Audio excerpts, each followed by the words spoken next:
Salut à tous les amis, c'est ChaesRedisB. On se retrouve aujourd'hui pour un tuto sur Visual Basic.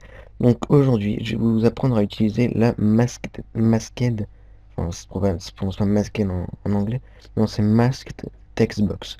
Donc c'est quoi? C'est déjà une textbox, mais qui est un peu modifiée.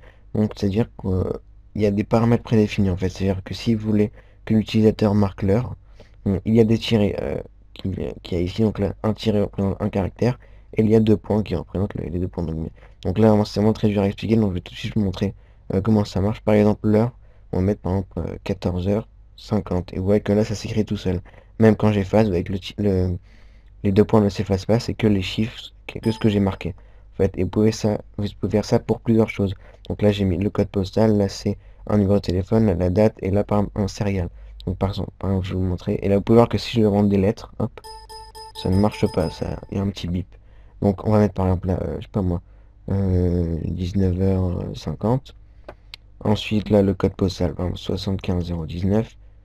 Non, 75019. Ouais, je peux pas mettre plus, hein. Après il y a un bip, je peux pas mettre des lettres, je peux pas mettre d'espace. Là si je mets d'espace ça fait un signe pour ça fait. Mais bon, il faut des chiffres. Ensuite là pour les numéros de téléphone, donc là si je mets des lettres aussi ça marche pas. Donc là ça marche qu'avec un numéro de téléphone, par exemple 01. 1, 2, 3, 4, 5, 6, bon, n'importe quoi. Et ouais, que ça marche. Et donc là, si je réefface tout, hop, les espaces se gardent et il y a toujours les petits tirés.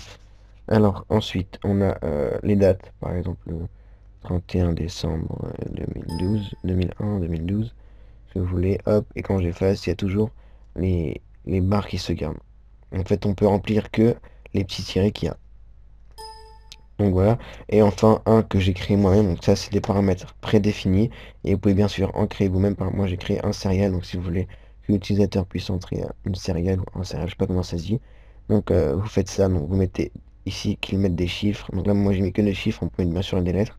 Donc là, des chiffres. Et là, un tiret au milieu. Bref. Donc là, par exemple, j'ai mis 1, 2, 3, 4, 1, 2, 3, 4. Donc c'est pas moi qui mets les tirets, hein, moi. Si je reste appuyé sur la touche 5, hop, ça met tout seul avec les tirets qu'il y a au milieu. Donc voilà, on va apprendre à faire ça aujourd'hui et ce tuto est un peu spécial parce qu'il n'y a pas de code en fait, c'est directement dans les propriétés des textbox. Donc on n'a pas besoin de créer un nouveau projet, je vais tous les effacer. Donc là voilà, vous arrivez comme ça et vous ajoutez le nouvel objet qui s'appelle masked masked en fait, si je prononce mal, qui est ici. Hop. Donc vous l'ajoutez et on va commencer par l'heure, hein, le plus facile. Donc voilà.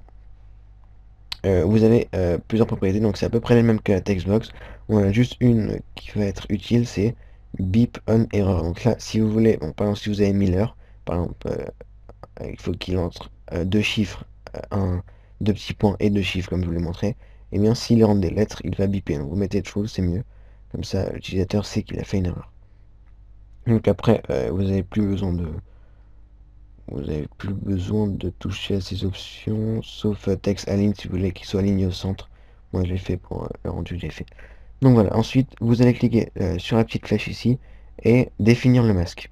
Donc là vous avez plusieurs paramètres prédéfinis. Donc vous avez par exemple l'heure. On peut voir l'aperçu, donc le masque qui est 0, 0 pour les chiffres, deux petits points et encore 0, 0. On va faire OK et on peut voir que là ça marche très bien. Par exemple 14h30 comme dans l'exemple. Et si je fasse, ça marche bien. On va aussi refaire avec des autres masques et ensuite on va apprendre à créer notre propre masque. Faire par exemple le numéro de téléphone, donc c'est le numéro de téléphone. Hop, et là ça marche. 0, tac, tac, tac, tac, tac, tac. Hop. Ensuite, je sais pas moi, encore un dernier, par exemple la date, même la date et l'heure. La date, hop, hop, tac, tac, tac, tac. Bon, ça veut rien dire, mais ça marche quand même. Maintenant, on va apprendre à créer notre propre masque. Si vous voulez faire par exemple un serial, donc, vous allez dans masque ici et vous effacez tout déjà. Ensuite dans masque. Donc si vous mettez 0, ça veut dire que l'utilisateur doit rentrer des chiffres. Si vous mettez 1, ça veut dire que l'utilisateur doit rentrer des lettres. Et si vous mettez deux petits points, c'est-à-dire qu'ils sont déjà là, l'utilisateur ne pourra pas les effacer. Par exemple, si je veux qu'il doit rentrer une lettre, 5 chiffres et une lettre, eh bien je rentre A, 0, 0, 0, 0, 0, A. Donc là, hop, donc il n'y a que les tirés. Donc là, s'il rentre un chiffre, ça marche pas. Ah si. Ah bah par contre. Ah donc voilà. Donc il faut qu'il rentre une lettre, ensuite 5 chiffres. Hop, et là une lettre. Par contre, s'il rentre une lettre, là il pourra pas rentrer des lettres après. Il faut que ce soit vraiment 5 chiffres. Donc voilà, hop, et là il doit rentrer la lettre. Donc c'est pas obligé que ce soit le 1, ça peut être aussi F, hop, ça peut être 1, 2, 7, 9, 3 et un X, je sais pas. Donc voilà, c'est vraiment très pratique si vous voulez par exemple faire des céréales comme je vous l'ai montré, ou même si vous pouvez par exemple mettre, je sais pas moi, qu'est-ce qu'il y a comme exemple, on peut faire sympa. Hum, attends, je réfléchis, je sais pas, mais en tout cas euh, vous avez vraiment plein de choses à faire avec cette textbox.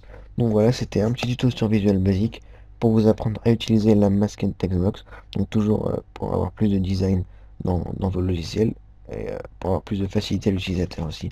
Donc voilà, c'était Shine 13 b et on se retrouve plus tard pour une nouvelle vidéo. Salut!